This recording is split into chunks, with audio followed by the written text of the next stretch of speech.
Welcome to the Truth and Liberty Show, where trusted leaders bring biblical insights to important issues to help you stand for truth and effect godly change in our nation and in our world. Hello, everybody. Welcome to Truth and Liberty. On today's show, we're going to show how the left has undermined the national security of the United States. My special guest today is retired Major General Joe Arbuckle. General Arbuckle served for over 30 years in the United States Army. He now leads a group called Flag Officers of America, and they keep their pulse on what's happening not just in the military but in our culture.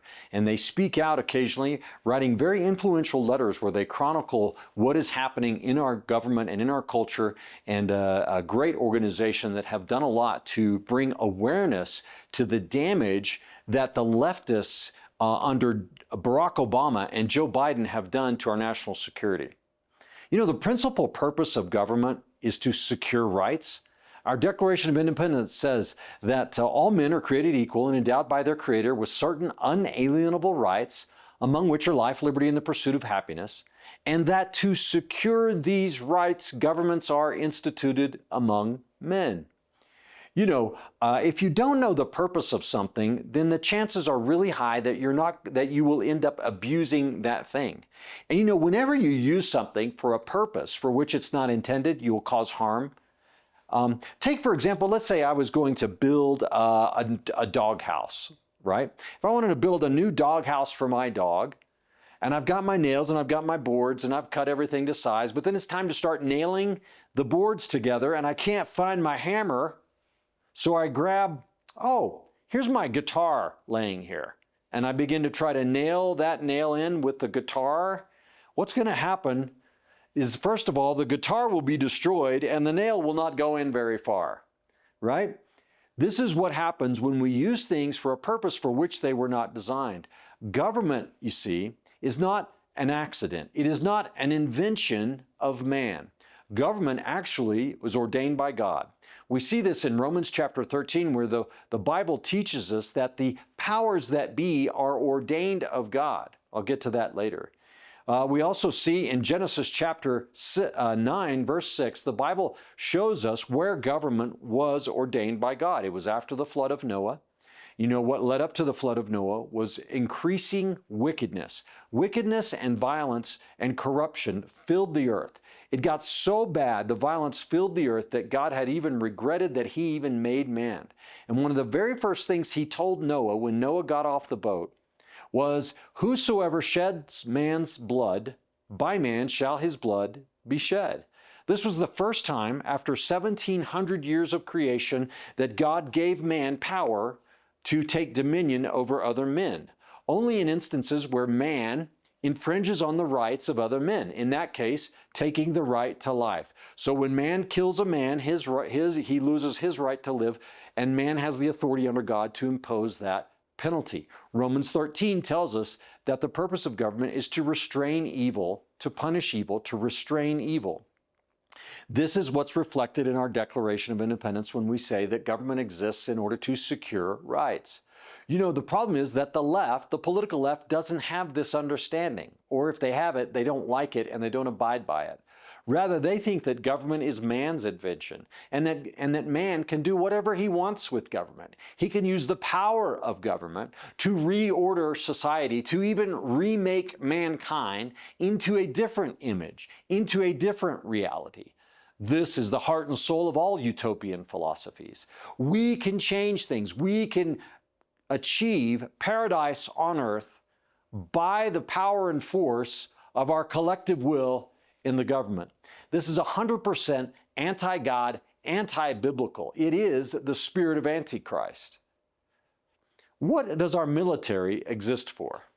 The United States military exists to protect the United States from external forces that might infringe our rights or take away our liberty, including our sovereignty and everything else.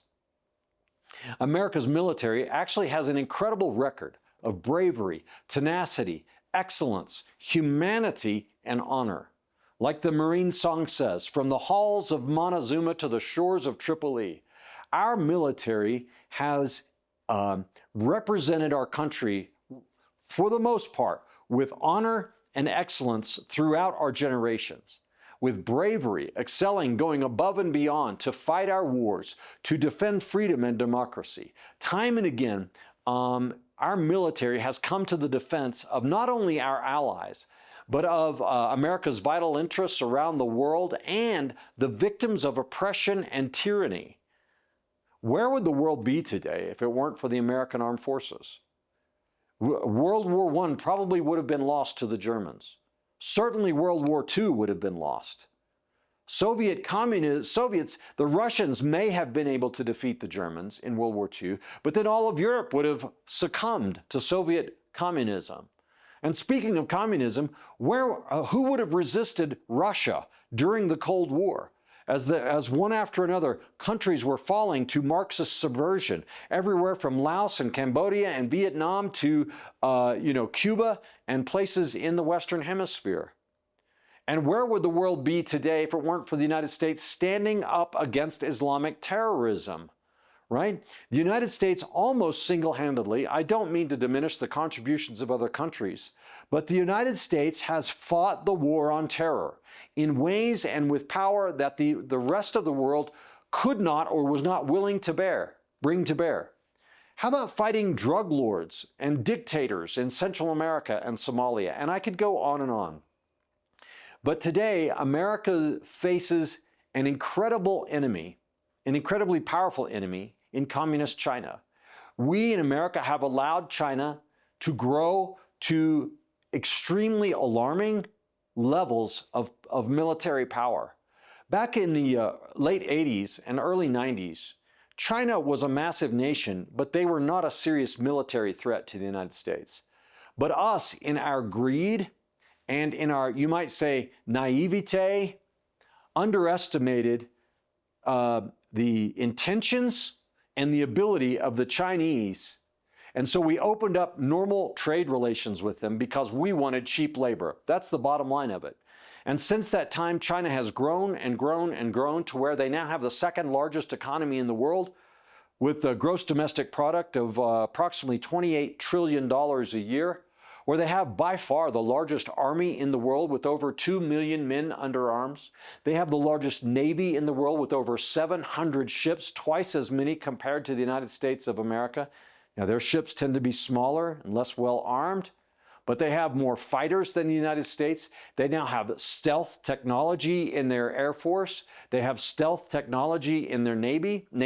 They have a nuclear arsenal that could wipe out the United States with intercontinental ballistic missiles. You know, overall, I think it's probably safe to say that America still holds a technological advantage in our armed forces, substantially more aircraft overall, but these advantages are rapidly eroding. The United States has some economic advantages, but again, do we have the willpower to stop China if they were to become militarily aggressive? They have made many signs, given us many signs that their intentions are aggressive. They've sent their Navy to patrol around the entire border of Australia. They have threatened Taiwan time and time again, threatened the United States, aircraft and naval vessels in the Great China Sea, and on it goes. Do we have the financial flexibility to fight a war with China? Or are we so deeply in debt now that there's no way we could finance a military buildup sufficient to fight a war with China? Has technology advanced to the point now where a world conflict of that nature would be over in days or even weeks? Would we have the time to do it? You know, our leaders, I'm going to say this, in my opinion, have been asleep at the wheel. They have neglected their duty to the American people.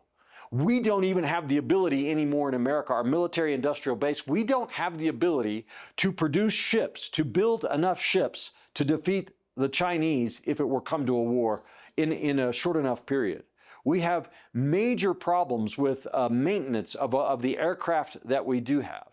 The Heritage Foundation last year produced a report on American military readiness, which concluded that America's military is weak, actually, compared to China.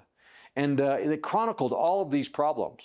We don't have access to the necessary raw materials to manufacture the computer chips that we need for our military equipment to operate. We are dependent on our number one enemy, China, to produce the computer chips that we need for our military.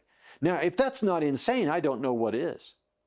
Number two, it's equally concerning as the rise of China is the erosion of our military readiness in terms of personnel, because our focus under the Biden administration and the Obama administration has been to convert the military from a patriotic, liberty-loving institution devoted to the principles of America's founding to a woke ideological machine, a social experiment, if you will, indoctrinating our servicemen and women, pitting them against each other in Marxist philosophy, injecting woke LGBT, DEI, and CRT ideologies. Our recruiting took a massive hit under Joe Biden and Barack Obama to the lowest levels since 1973, the end of the Vietnam War. When you add to this the fact that we had open borders for 4 years under Joe Biden and nearly unchecked illegal immigration under Barack Obama, with the introduction of 20 million illegals into this country, including 100,000 Chinese nationals, including drug cartels, including Islamic terrorists, and many others who hate this nation and seek to destroy it. You have a serious, very serious national security problem on your hand. We have failed as a nation to project strength as needed to protect our own interests and those of our allies. The debacle of the withdrawal from Afghanistan under the first year of the Biden administration still is with us today, as we lost $85 billion in military equipment, a lot of it sensitive and high-tech equipment that our adversaries did not yet possess, as we had dozens of American servicemen killed on the ground during the withdrawal, as our credibility as a nation suffered almost irreparable damage. It led directly to the invasion of the Ukraine by Russia, as they estimated Biden's not serious. He's not going to stand up. He's not going to do anything. He's just a feeble old man. Folks, this is not something to take lightly, because there's nothing more important than having, I don't want to say nothing, there are few things more important than having a strong military that's able to defend the United States of America and our allies. It's because of our military and our recognition that we, as the lone superpower devoted to the principles of freedom and equality under God, then the responsibility for leadership in the world and to defend freedom abroad falls on us. And if we're operating from a godless, secular, humanistic, atheistic philosophy, a leftist mentality, if you will, that thinks, oh, people are basically good, and the real problem we have is we just need to redistribute wealth and teach people, how to be more equitable, or all that other nonsense and garbage, then we're not going to be ready when the threats come. And they will come. In fact, they are already here. But, we have been given a reprieve. We have been given an open window. With the election of Donald Trump, we have an opportunity to turn this thing around. And I believe that Trump is doing his dead level best to do that. But we as Americans must get informed so that we can do what is necessary to restore our nation to the premier position as the sole and leading superpower of the world, and refocus and recommit to defending not only our own borders, but also freedom around the world. And I have today the incredible honor of having on our show as a guest retired Major General Joe Arbuckle. He leads the Flag Officers of America, which is a group of retired admirals and generals that is devoting to spreading the word about these threats that we face, and calling on Americans and calling on our leaders to restore America to its founding principles, to restore the armed forces to a place where the military, our soldiers, our men and women in uniform, have the warrior ethos and the warrior mindset and the unity and cohesion, the preparedness and the equipment that they need to fight America's wars and win. So General Arbuckle entered the Army as a private in 1969. After a year, he was commissioned to be an officer. He was commissioned in an officer candidate school where he graduated in 1972. He was deployed to Vietnam as an infantry first lieutenant, serving as an advisor to the South Vietnamese Army. His career in the Army advanced from then all the way to becoming a two-star general and serving 32 years in the United States Army. He has a bachelor's degree from Western State College and a master's degree from the University of Southern California. He is a highly decorated officer, having received the Distinguished Service Medal, the Bronze Star with Valor with 2 oak leaf clusters, 6 Legions of Merit, 2 Vietnamese Crosses of Gallantry with the Silver Star, the Combat Infantryman's Badge, the Army Parachutists Badge, and inducted into the Army Officer Candidate School, as I mentioned. So what an honor it is to have this decorated, retired two-star general from the United States Army joining us. So don't go away. We'll be right back with a very insightful and very informative interview with General Joe Arbuckle. Before we go, though, before this break, I want you to remember we have a free product for you today. It's Andrew Wommack's booklet, A Biblical Worldview on Socialism. Boy, if we need this teaching at any time, it's today. Why don't you pick up a free copy today by going to the website at truthandlibertygtn.com, truthandlibertygtn.com, where you can share your email and we will send a free copy of this booklet to you right away. All right, so don't go away. We'll be right back in just a minute and a half with General Joe Arbuckle. Are you passionate about standing for truth in the culture but don't know how to get started? Well, Truth and Liberty, our mission is to educate, unify, and mobilize the body of Christ to stand for truth in the public square. And as part of our mission, we provide you with an amazing array of resources on our website. And our website has just been revamped, remodeled, and retooled to be user-friendly. And I'm so excited about it because I believe that there's nothing like it out there anywhere. I want to encourage you today to go to truthandliberty.net and check out the Resources Center and the Get Equipped Center. On our Resources Center, you will find hundreds of links, hundreds of videos, articles, blogs, even America's original founding documents can be found on Truth and Liberty's Resources Center. It's searchable by topic, preset topic, or you can put in a custom search to find exactly what you need and what you're interested in. In the Get Equipped section, we link you to tools created by our strategic partners, including Pray, Vote, and Engage tools. We culture impact teams, civic action teams, biblical citizenship in modern America, biblical worldview training, and more. So go today to truthandliberty.net and find what you need to get equipped to stand for truth in the public square.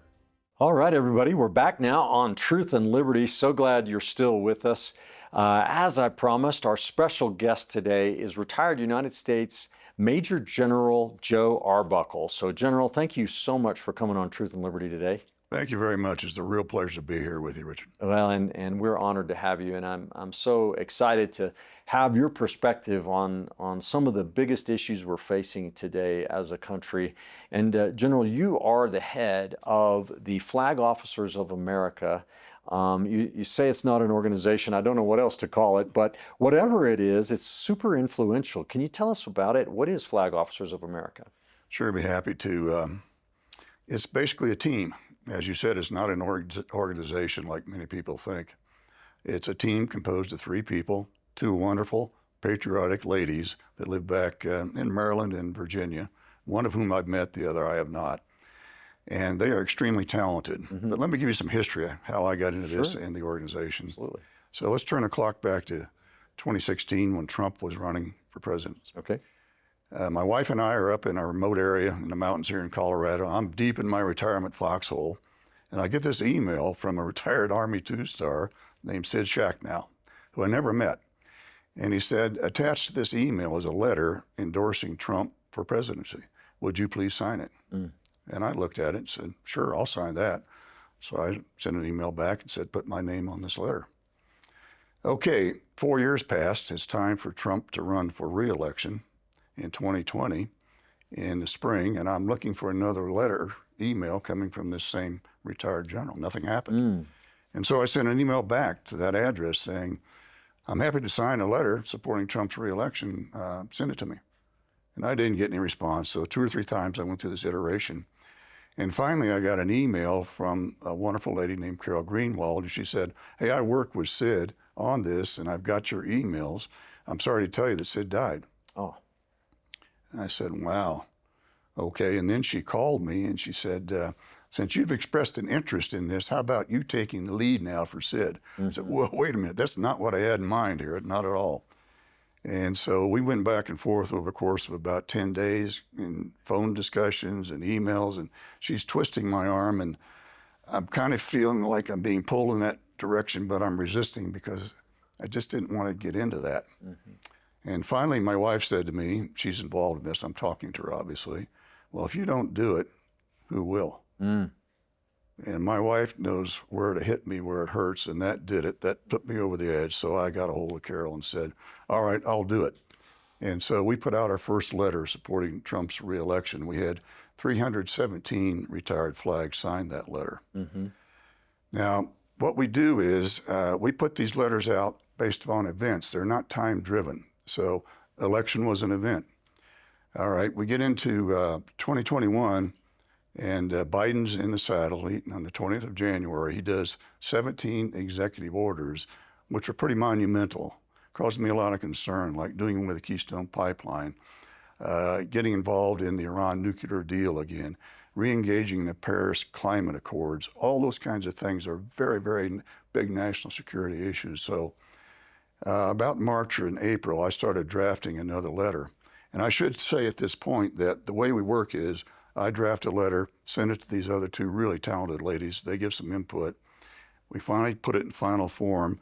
An email goes out written by me to a list. We have about 600 or 700 retired flags, generals and admirals, and we ask them to sign them.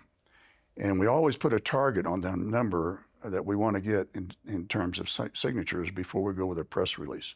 We may say, all right, in this letter we want 200 signers. After that, we'll do a press release, and that is the purpose of these letters, is to get public attention on what's inside the letters, signed by a lot of retired flags.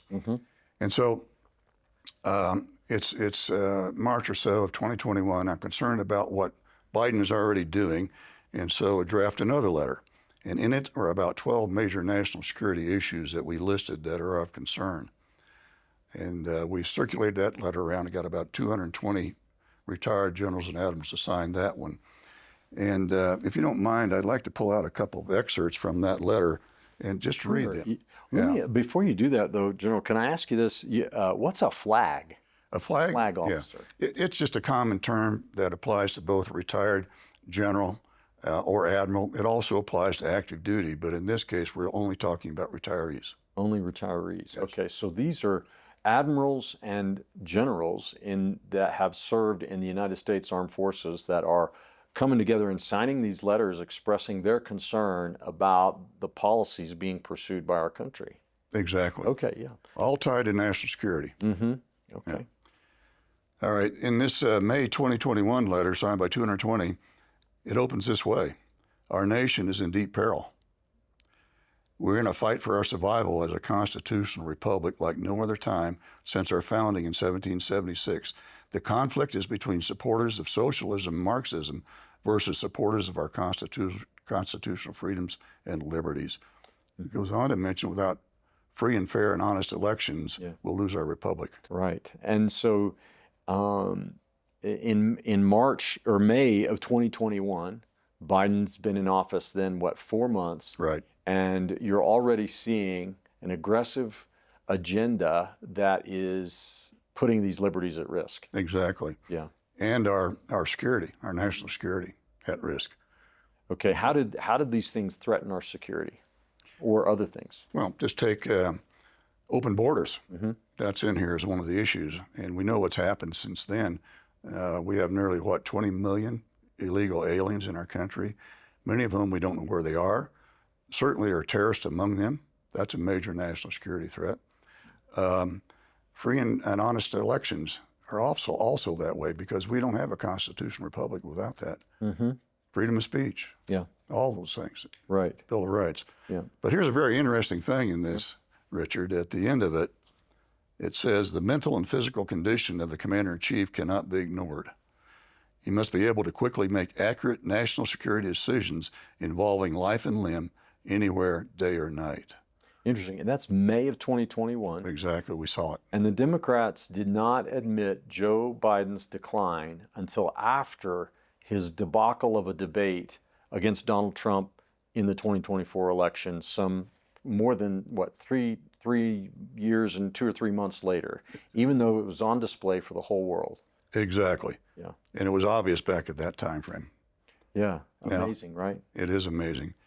Here's the other thing So that goes. here's a question, General. I don't want to throw, half of America under a bus here, but what's wrong with a party that will actually put forward a man who anybody with eyes can tell has, I think it'd be mild to say beginning stages of dementia, to be the President of the United States of America? And create a major national security risk in the process. Yeah, that's right. Because we don't know who's making decisions. What are their priorities in doing Precisely. that? It doesn't seem like it's the well-being of the country. Well, no, it doesn't. It seems like it's power and control to me. Mm-hmm. Yeah. It's what it boils down to. Yeah. Power and control. I think we'll get to this eventually, but one of the things Biden did early on with respect to the military was the Afghanistan withdrawal, and how horrible that was. Can you comment on whether, do you believe he is actually the one that made the decision to do that and was in control of what was happening, or was it left-wing activists in his administration? Mm-hmm. Can't say how much influence they had, but he did make that decision very, very clearly to withdraw based upon a date on the calendar. I think it was 21 August, and he would not budge from that, but I'll be happy to get into that in just a moment, because there's a final point on this first letter that I think is very interesting. We do these press releases, as I mentioned, after we put out a letter. After that press release on this particular letter came out, within 24 hours, we were called by the leftist media, Politico and some others, and saying, "How dare you question the commander-in-chief's physical and mental condition? How dare you question election integrity?" Those are the two hot buttons out of the 12 that we had in this letter that the left really zeroed in on. Interesting. Election integrity and the condition of the commander-in-chief. They don't care about free speech, Keystone Pipeline, open borders. Yeah, no, because those 2 points that you mentioned are attacks on their power base, right? Exactly. On their levels of power. So, okay. And so would you like to comment on the Afghanistan withdrawal, and how detrimental was that to the United States, and from a military perspective, how avoidable was it? Yeah, I'll be happy to, but in terms of sequences of events, I want to mention one other thing first, Richard.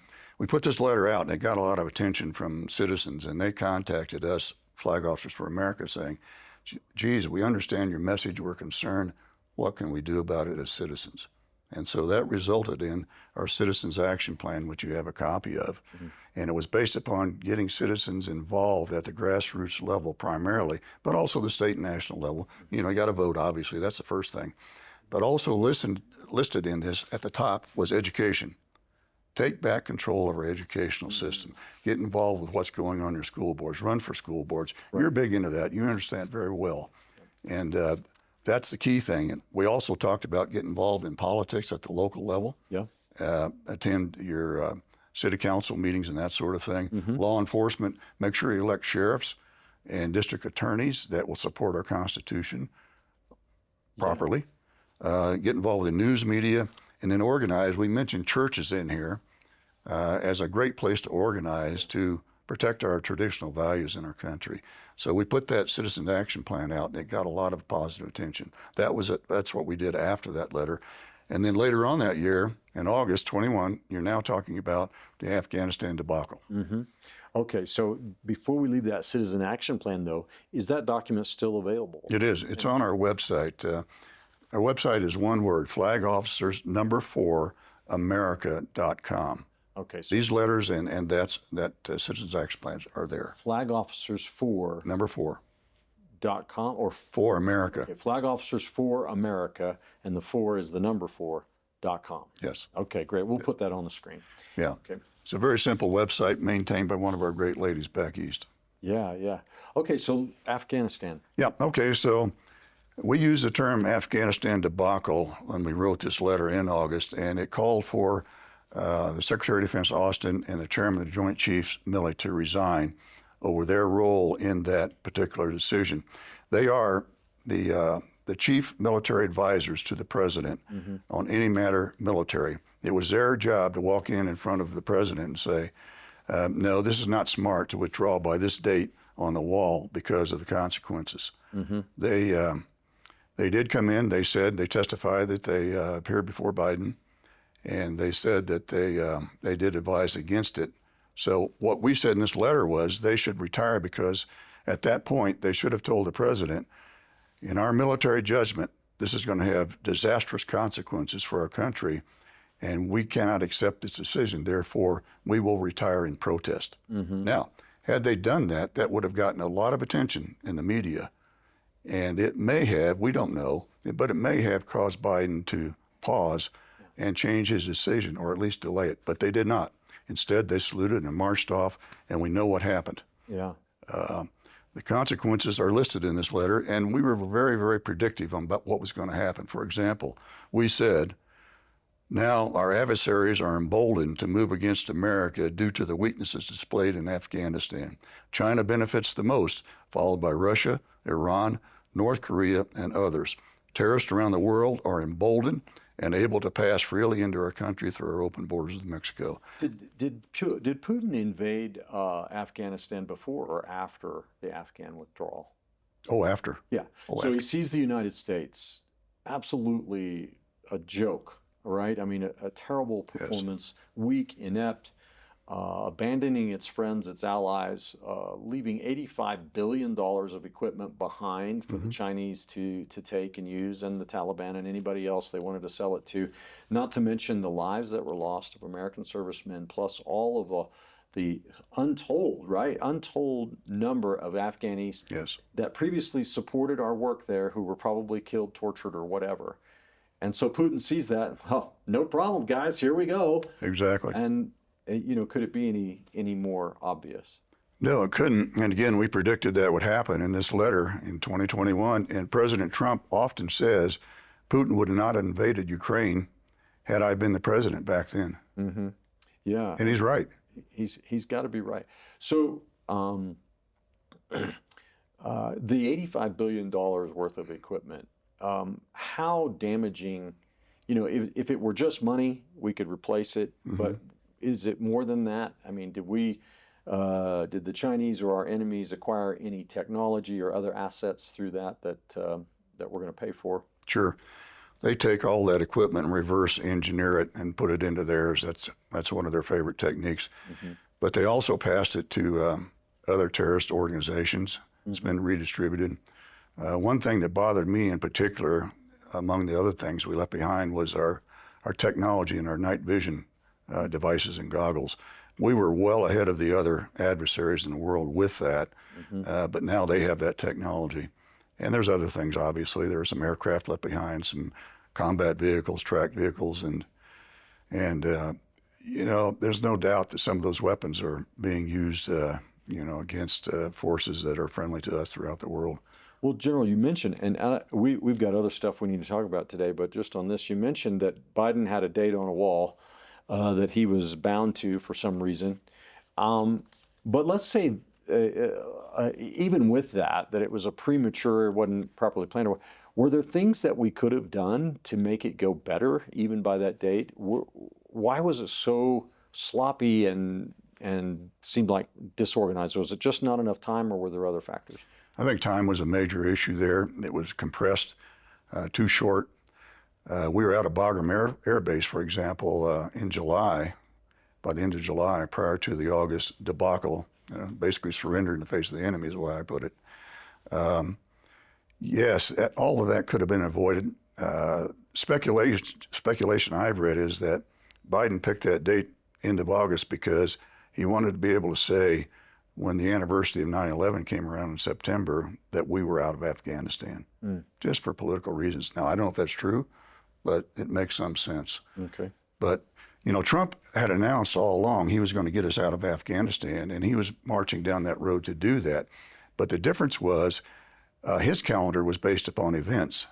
When we accomplish this event, then we will pull out X amount of people and forces. Next event, we'll pull this out. Well planned, well organized. That's not what happened with Biden. It was a date on the wall, and everything was compressed to do that. Yeah. Well, so back to Flag Officers of America. You have published several letters, right? Not just the ones you've referred to so far. How much influence have you had? I think they've had quite a bit of influence. You know, we do the press releases, as I mentioned, which get a lot of attention in the media. And in addition to that, it gets to the right decision makers. I'll give you an example. One, let me back up and say we've done 7 letters since I've been involved, and 5 of them have the same overarching theme, and that is we are in danger of losing our constitutional republic to the forces of Marxism and socialism. All right, and then we get into specifics. 2 of them did not have that theme.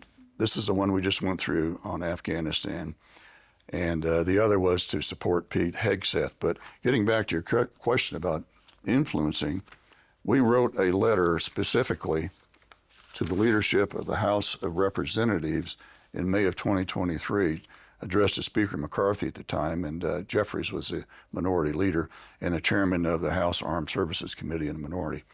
And what we asked was, we said, we respectfully request that Congress, pursuant to your constitutional responsibilities, take actions to remove all aspects of DEI out of the National Defense Authorization Act for the next year. And then we listed the reasons, and we said our military must be laser focused on one mission, readiness, undiminished by the cultural war engulfing our country. We also said that DEI is dividing, not uniting our military and society. And we went on to say that meritocracy is essential for warfighting readiness. That's what our military has always been throughout our history. And so we went specifically to the leadership of the House, asked them to change legislation to get rid of DEI out of the budget, the defense budget. So that's one example of some influence we've had, and that letter did get read into the congressional record. President Trump, through his executive orders, and Pete Hegseth with his memos to the force, have gotten rid of DEI. They've mandated, let's get rid of that stuff out of the force because of it's so divisive. It's basically caustic. It's a cancer. And so we're headed in the right direction, but that's a linkage between Marxism and readiness. One word, if I had to summarize it, it's divisive. Yeah. So Marxism puts people into classes and pits one class against another, in order to destabilize the existing order and structure, and then eventually totalitarian government takes its place to impose the Marxist vision on the nation, eventually on the world. That's the whole idea. Exactly. And so in our military, the horribly ironic thing is that in America, the United States Armed Forces are probably one of the best integrated and least prejudicial institutions in our country. Am I right about before all this DEI stuff? Exactly. We always have been. We always have been the most inclusive, I think, institution in America. One statistic is this. There are about 13% of our population, according to the census, that are black, general population, and about 17% are black in the military. Remembering we have a voluntary military. They volunteer to be there. That's over a 30% increase in the military than the general population. Why is that? Because minorities, for the most part, see the military as a place to get ahead. Because they have been judged based upon the content of their character and their performance, and not by their skin color. That's the way it always has been until DEI came along and started eroding that. But we're getting back to where we need to be. Yeah. So do you think that Donald Trump, Pete Hegseth, and the administration are going to be able to eradicate this cancer from the military, or is it going to be a situation where once Trump's out of office, all those seeds are still there and it's just going to raise its ugly head again? Yeah. 2 answers to that. One thing that has to happen, we are pushing within stars. I'm wearing my other hat now. And that's another, now that is an organization. It is an organization, yes, exactly, a nonprofit. We're pushing that legislation occur to codify what's inside of Trump's EO's executive orders. That's the solution to that problem. But to your bigger question there, can we do it? The answer is yes, but it's going to take some time. Now, all the easy stuff has been done, basically in terms of taking down all the signs about DEI, removing the organizations out of the Department of Defense, getting things off the website that advertise it and so forth. The hard part is the mental part, and that is changing what's been embedded in the culture over at least 18 years now, starting with Obama, I would say, in 2008, because leaders we have in place right now grew up in this politically correct culture mindset, including DEI, and so they're accustomed to it, and that's how they've been operating all along. And so the tide has changed, and it's got to be demonstrated that's no longer acceptable and then flushed out of the system. So what are some of the things that Obama and Biden did in the military? I mean, I've heard stories along these lines. I've heard stories about mandatory, education programs on, America's systemically racist country, white people have white privilege, and all of this sort of thing. But then you also, were there quotas and racial and it's not just race, right, General? There's also LGBT is all in the mix here. It is. So can you give us any specifics? Yeah, gender's included in this, and sexual orientation, the whole thing, anything that divides people. Yes, there was a lot of mandatory DEI training that was infused throughout the ranks in the military. It was required, and that was divisive in itself. Interestingly enough, on that point, when Lloyd Austin appeared before the Senate Armed Services Committee through his confirmation hearings to be the Secretary of Defense, he pledged to the Senate that he would eliminate racism and extremism from the ranks. That's what he said. And they set out on that path. In fact, he had a stand down of the entire 2 million plus people in the Department of Defense looking for extremists. And so this went on for a long period of time. General, how does he define extremist or racism? Exactly right. This went on for quite a while, and finally Congress and members of Congress asked him, all right, you've been looking for this period of months now. How many extremists did you find? The answer was less than 100. Okay. And they never defined who they were. Okay. All right, so they couldn't find the boogeyman, I guess, right? But so these classes and stuff like that. What did it and all this training and the special preferences for, racial and sexual orientation, all these things. What did it do to morale in our military? Well, it caused distrust, obviously, and you can't have that. We have to have total trust and confidence in each other for our very lives in the military. And so when it gets down to something, simple questions like, well, was that person selected to be a pilot because they're the best? Or was race included in that decision, or gender? And even in the Air Force, there was a time where the Chief of Staff of the Air Force was actively involved in attempting to lower the number of pilots in the Air Force that were white and increase the number of minorities. That's not based upon meritocracy, and that's not picking the best qualified. And so that sort of thing was happening. Same thing as I mentioned earlier with goals. They were called goals, not quotas, but goals for selections on promotions and key assignments like command assignments, key schooling assignments. I want to shift gears, sir, for just be a little bit more philosophical for just a second, because I don't believe we are not saying, and I wouldn't want anybody to take away from this discussion that we're saying that that blacks or homosexuals, whatever, can't excel in a meritocracy. We're not saying that. No, of course not. In fact, I think that the affirmative action DEI way of thinking is the one that is preaching that message, right? Yes. Can you, if you agree with me, unpack that a little bit. I don't want to do all the talking. Sure. Well, as a general statement, the blacks want to be selected based upon meritocracy also, because if one gets promoted to a certain rank or selected for something, they don't want to think that, well, was I selected because of my skin color or because I am the best person?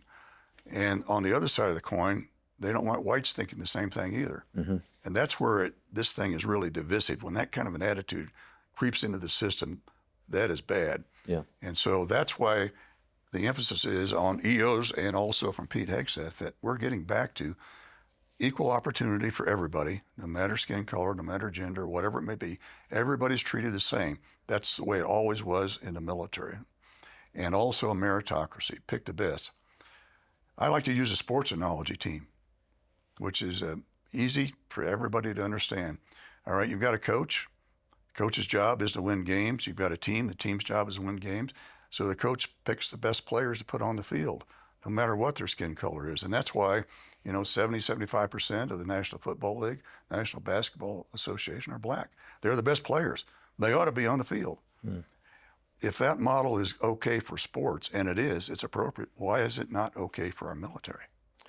I think everyone's pretty much come to realize now that China is our most powerful and number one threat, external threat today. Can you comment on that? Sure. How are we doing? We're in trouble. We've got a lot of work to do in that regard. It involves funding. It involves time in terms of our industrial base, our production capability, acquisition process, and all that.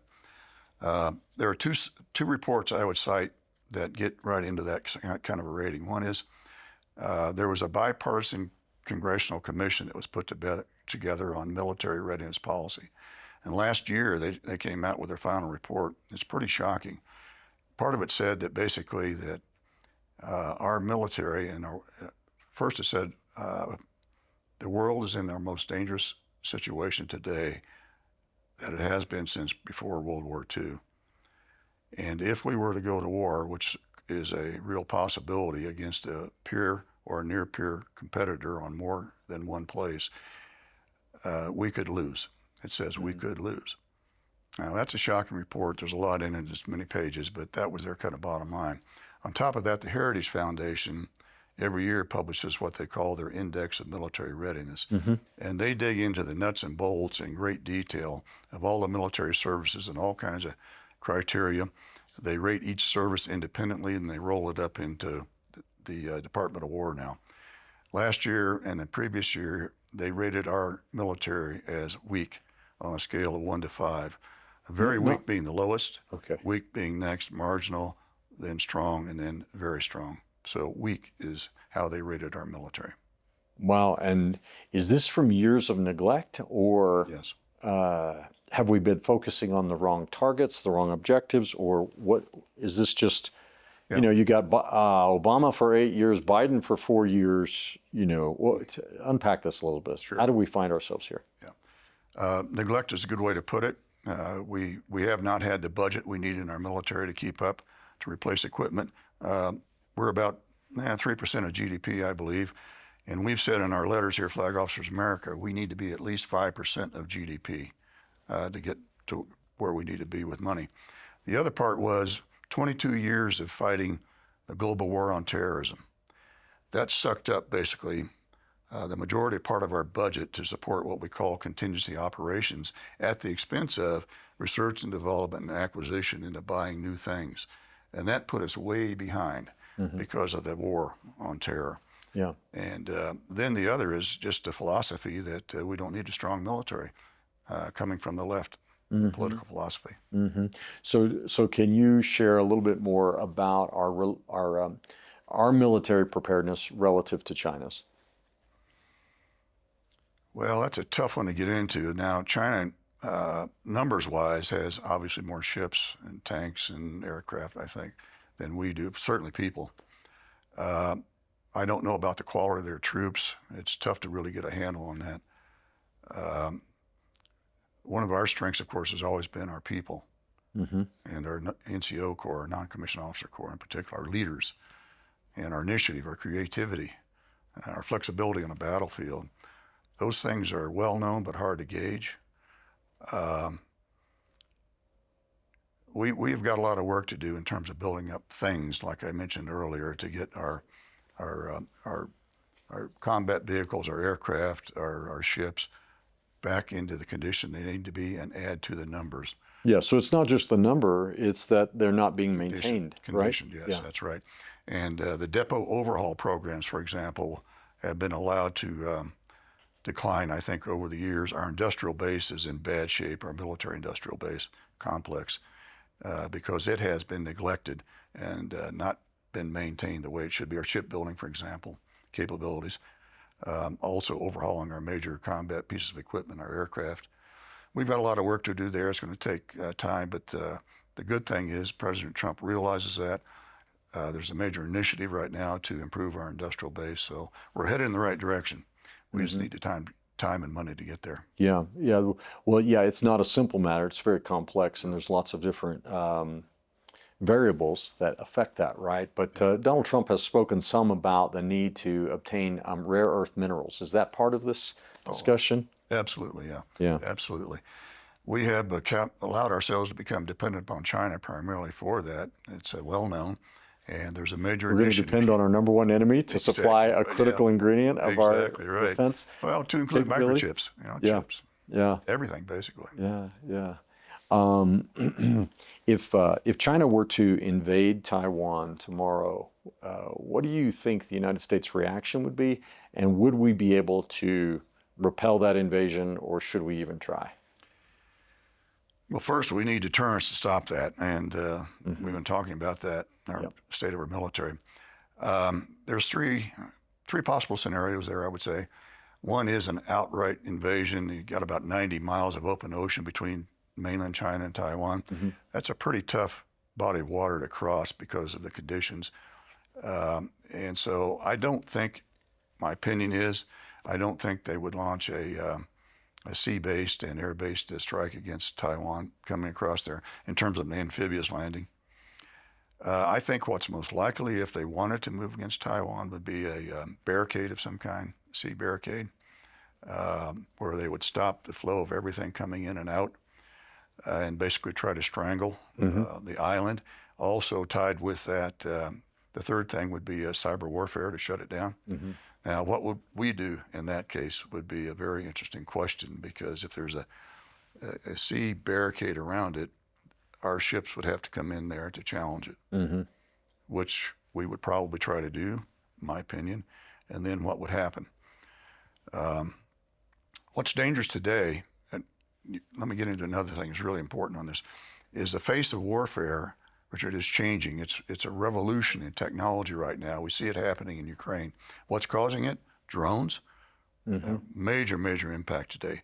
Hypersonic missiles against ships, for example, is another. Robotics. The introduction of AI throughout all of our systems to include our command, control, and so forth. Space-based warfare. All these changes right now are happening at once. And that's what our Department of War is dealing with, to try to stay current with this technology, get ahead of our adversaries so that we have leverage against them by using these technologies. Do you think Donald Trump is making progress in improving the state of our preparedness? Or do we still need to be pretty concerned?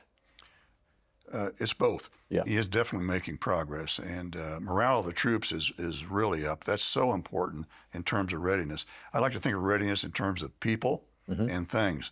The people have to be ready, and the things have to be ready, and then they have to come together. So the people part is definitely improving. That's represented by the fact that all of our services, I believe, have met their recruiting goals for this year or will meet them for the first time in quite a long time. Of course, we had a major recruiting crisis under Biden. Yeah, and I think one of the Flag Officers of America's letters mentioned that recruiting was at the lowest level since 1973, which was right after Vietnam. Exactly. Well, that's when the all-volunteer military started, was in 1973. So it was the worst since it started. Wow. Yeah. Okay.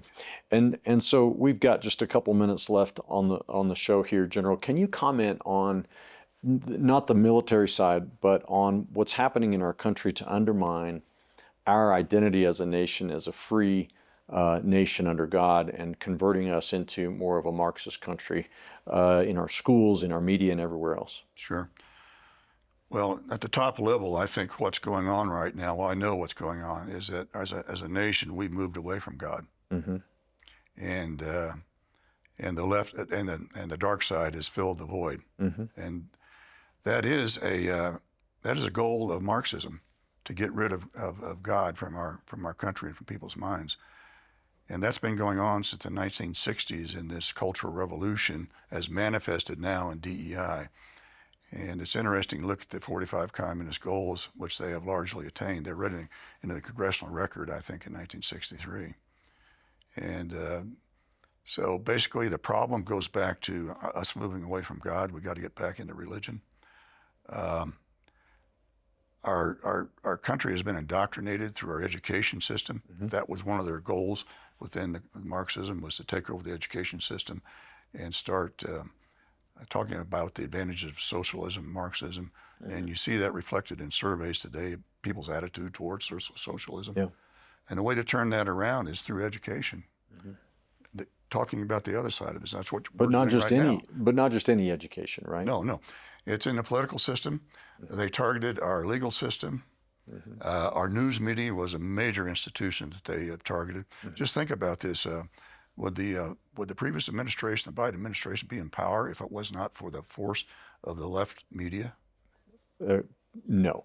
That tells you something. Anybody with eyes knows that, right? They targeted that, obviously. Yeah. And then they also targeted our military, kind of as the last major institution. So, General, just this is an off-the-wall question, real quick here. You've been involved, your entire career in the military, serving your country and so forth. Tell me, from your perspective, how far fallen has the Democratic Party, how far leftist have they lurched in your lifetime? Because I think back to JFK and the Democratic Party of the 50s and the 60s, and it bears no resemblance to what we see today. Absolutely. Well, in fact, my relatives from the 50s and 60s were all Democrats. Mm-hmm. It was a totally different party back then, as you've said, and they have drifted way over to the left to the point today I'm not even sure they're a party. Mm-hmm. I don't know if you can call them a party versus an ideology. Yeah, and a Marxist ideology, yeah. An atheistic ideology, right? Comes back to the themes of our letters. We're losing our constitutional republic to the forces of Marxism. We're out of time for today. I would love to continue this conversation. I would say on that last point, though, that Congresswoman Lauren Boebert, attempted to make a motion that the Congress have a prayer for Charlie Kirk's family. Yeah. And she was booed down by the Democrats on the floor of the House of Representatives just a few weeks ago. General, it's been awesome having you on the program. You've got to come back and we can talk in more detail about these things. Thank you so much, sir. My honor and pleasure. Thank you very much, Richard. And for all of you who are watching today, thank you so much. It's been a great show. Be sure to check out Flag Officers for America on their website, and also go to truthandlibertygtn.com and get a free copy of Andrew's booklet, A Biblical Worldview on Socialism. God bless you. We'll see you next time here on Truth and Liberty.